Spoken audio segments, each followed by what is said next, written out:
The following is a paid presentation of Jung's Garden Center in Randolph. Welcome to the Garden Doctor, the swan song of the spring for Dick Zondag. As he makes his last house call for the spring season, the Garden Doctor comes to you Wednesdays, 10:30 to 11 until the end of today. And then he's gone and hopefully back for the fall, right, Dick? I think so. I think so, okay. Yeah, I think so. We get, as long as we get the questions and we don't have to tap dance the whole time we're doing this. Yeah, I'm a terrible dancer, so you don't want me that. too. Again, 885-4446 is the number to call if you want to get on the air with Dick Zondag. 885-4446. And what's happening at the store, Dick? Well, we've got a lot of annuals to sell. You know, it's been cool out this spring, and so, a lot of people haven't thought about those annuals. And with danger of frost and stuff like that in the weather over the last few weeks, people have hesitated to get in and get their annuals. But, there's a really good selection of those annuals and hanging baskets and tomato plants, peppers, eggplants, cabbage, cauliflower, kohlrabies, kale. The newest health food, I guess, is kale. Okay. If you got a silver bullet, you're chopping up kale all the time, I guess. I've never tried it, so I have eaten kale, but not through a silver bullet. But anyway, we've got a full line of stuff and a lot of shrubs and trees in the potted area. Roses, a lot of hardy and hybrid tea roses, and so we're still pretty fully stocked, and our people are there to help you. We've got a very good staff of people that know their horticulture. It's not just the Garden Doctor that's the expert. In fact, do you know what an expert is, John? Someone who lives more than 30 miles away? No, it's a spurt is a drip and an X is a has-been, so it's a has-been drip under pressure, right?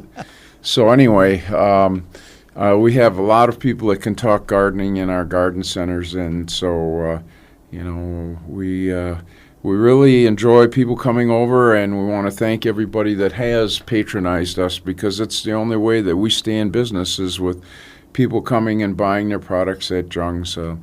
We try to have reasonable prices on items, and our seed wall is unsurpassed. I don't think anybody in the state has a nicer seed wall than we have, and so we've got a lot of experience with vegetables and flowers and that sort of stuff. So come on over.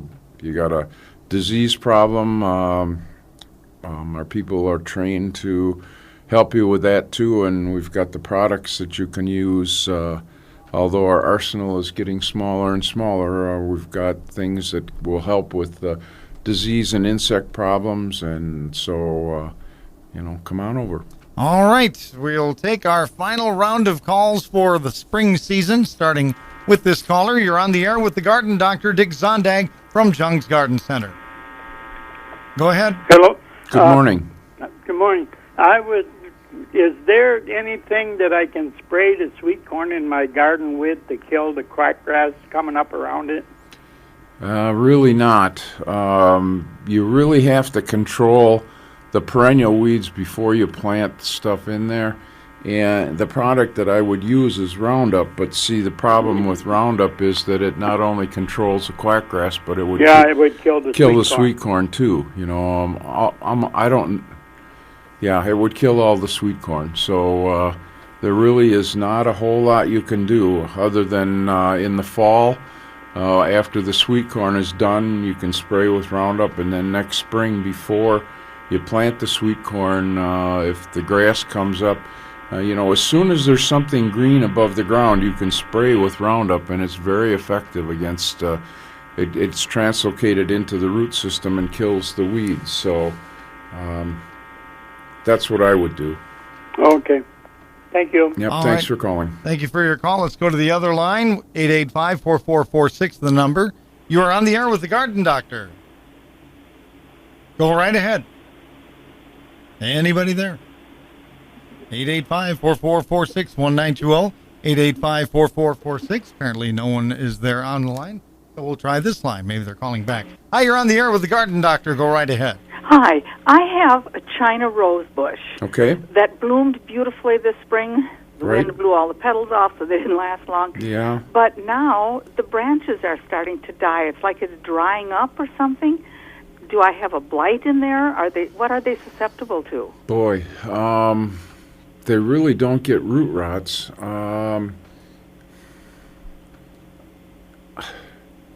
Yeah, I really don't know. I guess what I would do is the areas that are dying, I would probably go 6 inches or a foot below where they show symptoms and just cut those branches out. What'll happen then is new branches will start out from below where you cut, and it'll fill that area in. Okay. Yeah, it looks like it's just. First, I thought, oh, that branch got broke and it's dying, Yeah. But I look and there are quite a few of them in there that are doing that. So it looks like the whole bush is affected by whatever it might be. The only thing that I know of that would do something like that is if you used a dandelion killer and sprayed the bush with it. Nope. No dandelion killer. So No, it's not the dandelions are blooming beautifully. Yeah. Yeah, it sounds like it could be a chemical. If it isn't that, I really don't know what to tell you. I mean, it. Okay. Yeah. Maybe just, take all the dead branches out, wash That's it. what I would do, and then maybe what you do then is you'll start the shrub over from the base, and it'll grow back nice and full, and you'll have a new shrub. Okay, very good. Okay. Thank you. All right, thank you. Let's go to the other line. And you're on the air with the Garden Doctor. Well, thank you, John. You bet. Yes, I do have a question for Dick Zondag. All right.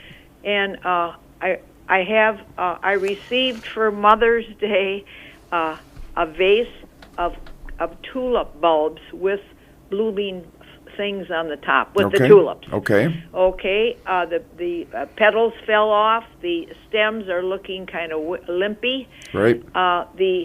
The roots were in water. Okay. The bulbs were held up on a plastic thing Okay. above the water. Right. And I'm wondering, what do I do? Let them rest, cut them off, let them dry them out, let them rest for the summer, and plant them in the fall. No, what I would No? do is I would take them right out of the water. Out of the water. I'm writing this down. Okay, take them out of the water and plant them about 6 inches deep right now. Now? Yep, right now. Yep, right now.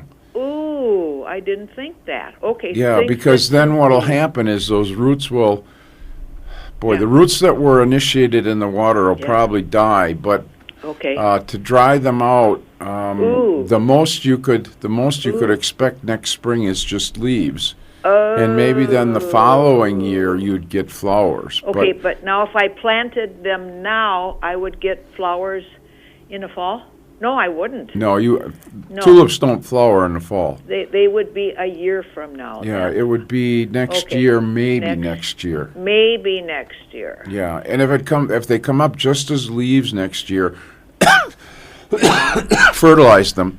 Fertilize them. If Yep. if just leaves, okay, let me just get this down. Fertilize. Right. Fertilize. Okay, I'll Okay. give that a try. I didn't quite know what to do. This Yeah, was a gift from a big box store. Right, and if who I you don't want to mention right now. But no, and I wouldn't mention Yeah, no. it either. Okay. But anyway, if you just let the bulbs dry off, they probably would be dead by the time you put them in the ground. I gotcha. Okay, my method was wrong then. Okay, plant them now, 6 inches deep, and maybe next year I'll have something. Yep. Okay, thank you so much. You're That's very why welcome. he's here. Thank Yeah. you. What number fertilizer is that? 10, 10, 20, or a... No, you'd use 5, 10, 10, or where the first number is smaller than Smaller, the other yeah. two. You know, a bulb booster fertilizer would be the best. Something that has a lot of phosphorus and potassium in it rather than the nitrogen, which is the first number. So, I finally memorized what each number means. yep. Very- Bone meal would be very good, too, if you can get Oh, okay. bone meal. All right. Let's go back to the phones. 885-4446. You're on the air with Dick Zondag from Jung's Garden Center. Hello. Hello, morning. you're on the air. Yes, I have the same problem with some tulip bulbs that I was forced to dig up because they're going to dig around it. Right. And the tops are still on.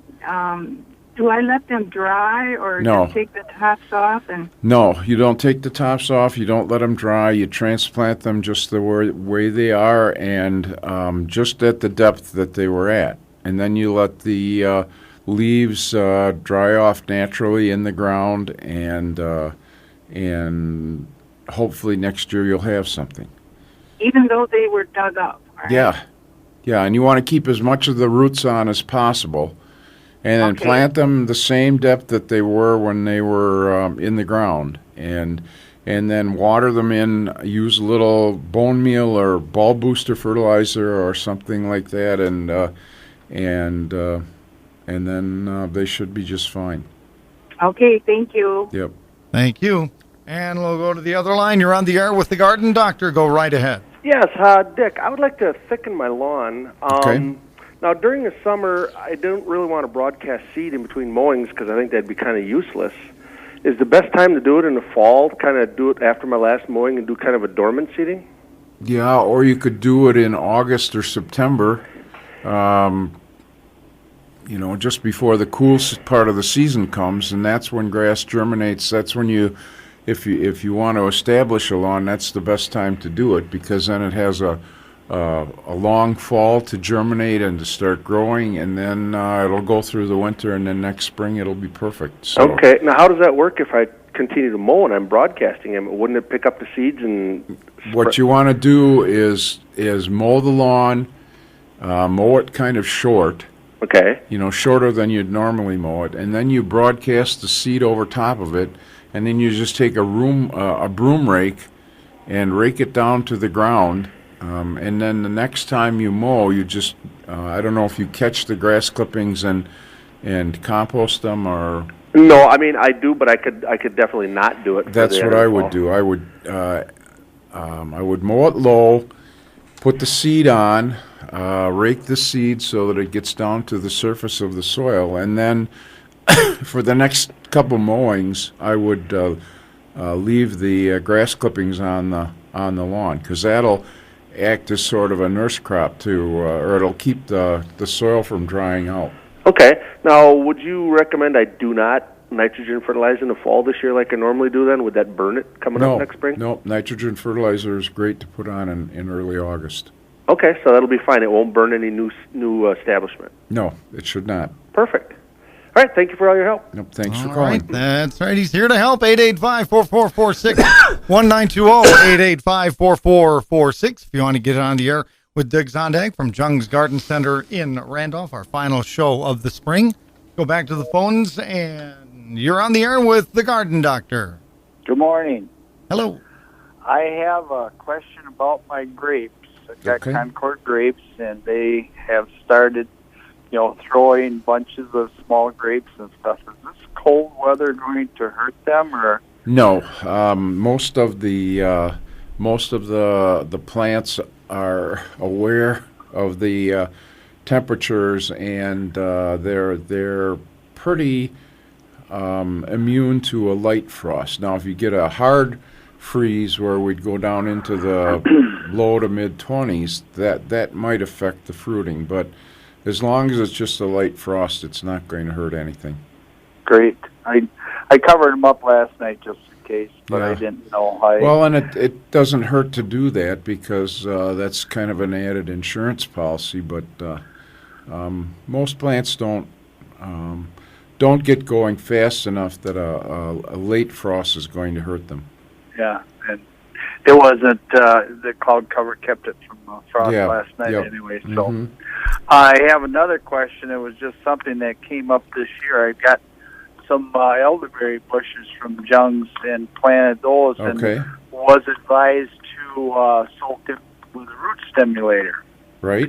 Okay, and transplanted them, and they're coming up well.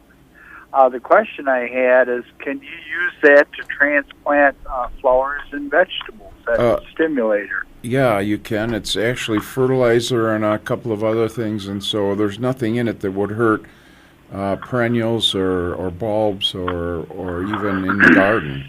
Yeah, I was thinking about my tomato plants. I don't your have tomato those plants out and your pepper plants, you just put it in a sprinkling can and sprinkle around the plants once they're in the ground.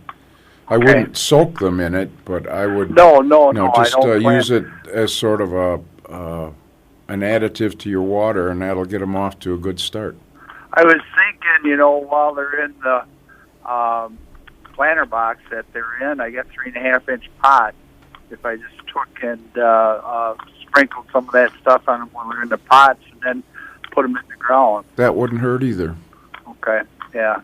Like I said, I wasn't sure because I haven't really used root stimulator before, but the directions on it said that you can use them for transplanting like flowers and such. Yep, and, It's just a very mild form of fertilizer, and there are a couple of other things in there that stimulate those roots to get started well. Okay. All right. Thank you very much. I appreciate your help. Thank you. Thank you for the call. We are about halfway through the Garden Doctor. 885-4446-1920. 885-4446. Let's go back to the phones, and you're on the air with Dick Zondag. Good morning. Can I plant my annuals in the ground now? Yes, you can. There are a lot of people that have done that already. The only caution is that if it says it's going to freeze, an old bed sheet or an old blanket or a piece of plastic, anything that you can cover them with, what you're doing is you're creating sort of a greenhouse effect where the energy that is stored up in the soil will come back out of the ground and keep the temperature under that blanket warmer than 32 degrees, and so yeah. Are they safe down to like say if it's going to be 40 at night? They're okay. If it's not going to get frost, they're ready to go. Yeah. Even the impatiens and. Yep. Even the impatiens and things. Oh, that's what I wanted to know. Yep. Thank you.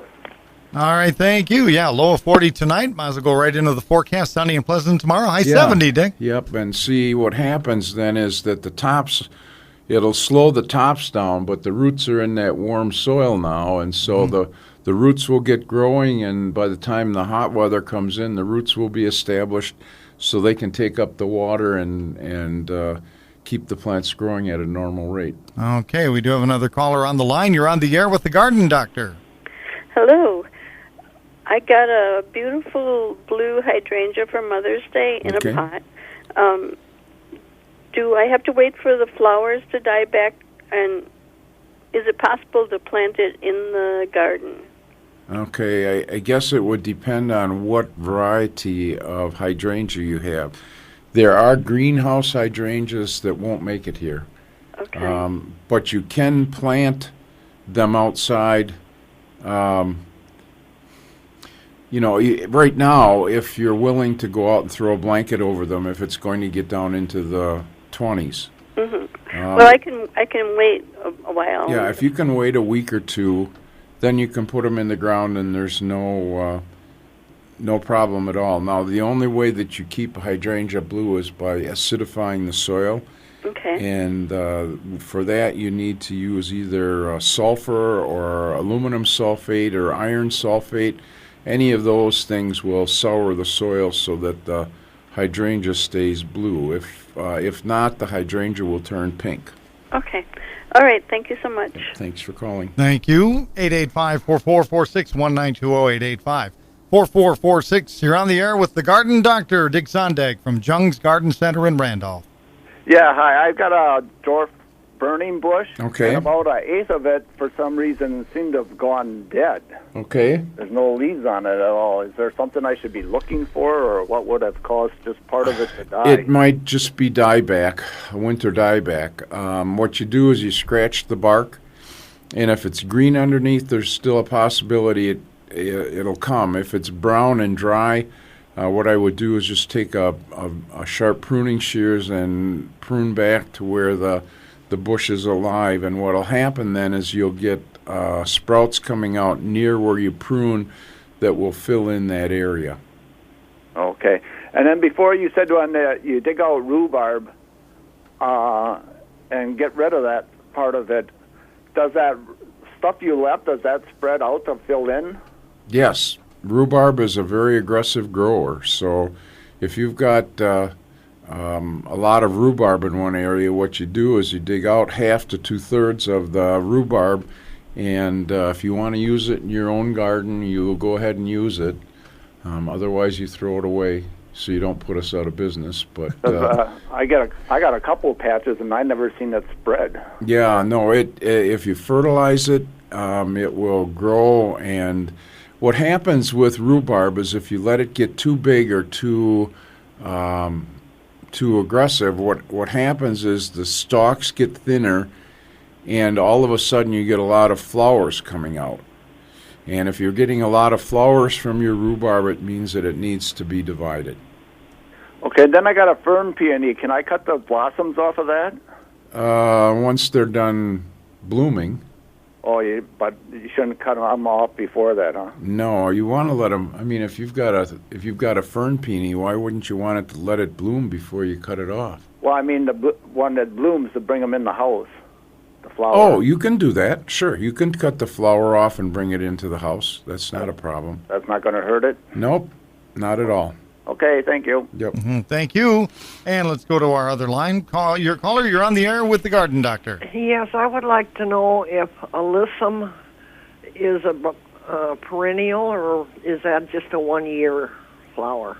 It depends on the alyssum that you're growing. There are some alyssums that are perennial, but most of the alyssums that are grown and sold in garden centers, the white and the purple and the red, are annuals. But what happens sometimes is they go from seed to seed. So the seed falls to the ground and germinates the next year, and so it seems like they're coming up as a perennial, but what is actually happening is that the seed from last fall that dropped to the ground starts growing, and so then you have the alyssum again. So if it's the white, the purple, or the red alyssum, it's an annual. Okay, thank you. Yep. All right, thank you. Let's go to the other line. You're on the air with the Garden Doctor. Good morning. I got a tree from you last year. Okay. And it was just beautiful. There were so many flowers on it, and now this year there's just a few flowers here and there. Okay, what kind of tree is this? I know I've got the tag here someplace, but I think it's some kind of flowering crab. Oh, okay. Well, the tree may be establishing itself. Flowering crabs are always prolific blossomers. Sometimes in the fall, if the tree isn't established properly, it doesn't set down as many flowering buds. But what I would do is fertilize the tree now so that it grows well, and then next spring it should be beautiful. Okay. I know, those little, I always call them little apples, but they're those little things. They're crab apples. Yeah. There was quite a few of them left on the tree this year. Right, and what happens then is as the plant starts to grow, it'll push those crab apples off. Oh, okay. And then you just run them through your mower, and they'll disappear. Yeah, I know they're real little. I know the robins like them in the fall. Oh yeah, they get drunk on them sometimes. Oh, okay. Yeah. I'll try that then. Okay. Okay, thanks. Okay. Yeah, Bye. they'll fly and never leave the nest. Yeah, one time we had a flock of cedar waxwings descend on a crab tree after a couple weeks after a hard frost, and they were flopping on the ground. And oh my goodness! It was right out of the outside of the greenhouse at Cornell, where I was going to school, and they had to put crit paper in the glass so that they wouldn't fly into the glass. It was funny. They were all having a good buzz, I guess. Happens to a lot of people, too. Let's go back to the phones. You're on the air with the Garden Doctor, Dick Zondag, from Jung's Garden Center. Hello. My lilac tree is blossoming right now, but I've got some dead branches in there. Mm-hmm. When would be a good time to cut them out? Right now. Okay. Yeah, thank you. The quicker the better, and and they'll fill those areas in if there's a lot of dead stuff in there. Okay. Okay, thank you very much. Thanks for calling. Thank you. Lilac bush is one you should trim right after they blossom. Anything that's blossoming now should be pruned right after it blossoms. Okay. And then, you can do what you want to. I have a lilac in my yard that's probably, it's got to be 50 or 60 years old. Wow. And it was one that my grandfather gave to my grandmother. It's a beautiful white double lilac.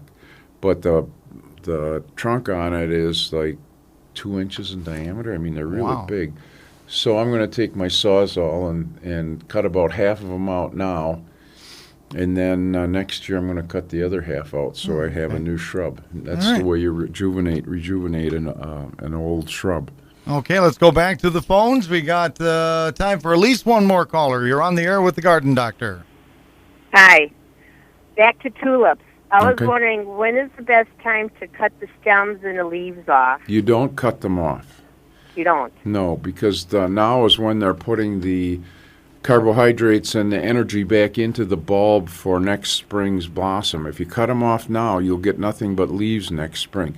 What you have to do with tulips and narcissus and things that blossom in the springtime is wait until the leaves start to turn brown or yellow, and then you tug on them a little bit, and if they stay attached to the bulb, you just let them stay for a while.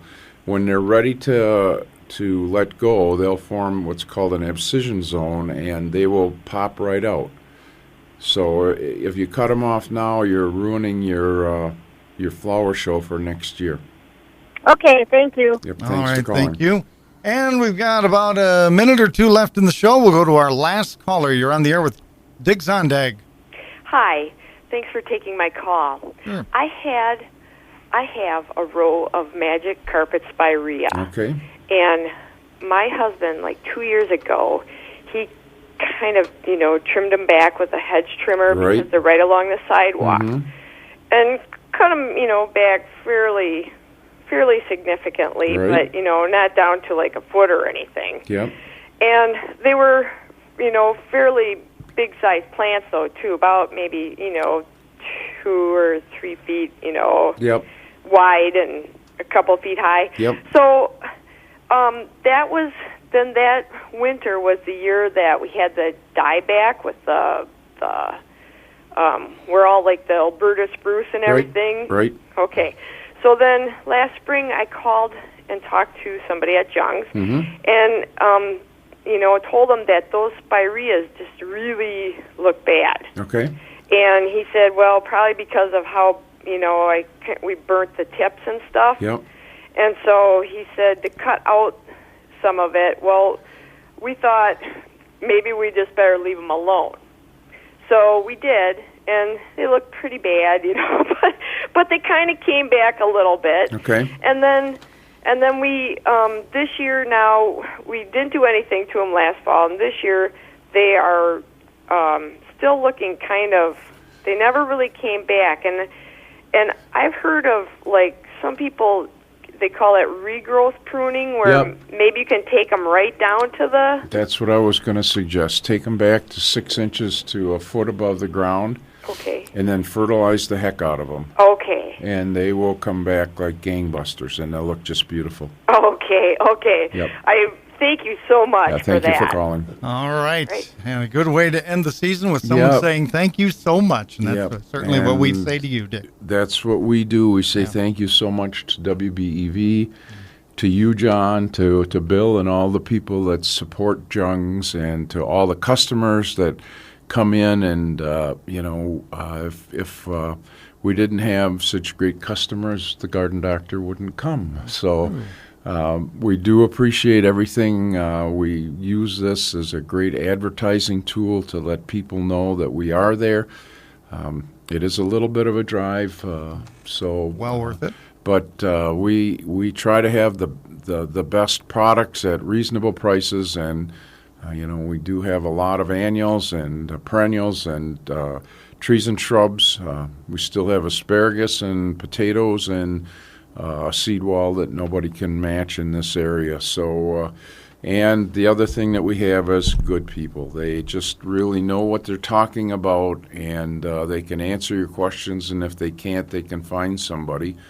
I usually told them they could come and find me, but haven't gotten many calls in the last little while, so I guess they've been handling it real well. So store hours are 8 to 5 Monday through Friday, 8 to 6 Monday through Friday, 8 to 5 on Saturday, and we're not open on Sunday. The store's in Madison 9 to 7 Monday through Saturday, and 10 to 3 on Sunday. Thank you very much, Dick. We'll talk John, to you next we fall. Appreciate your help. All right, and this was the preceding program, a paid-for presentation of Jung Garden Center in Randolph.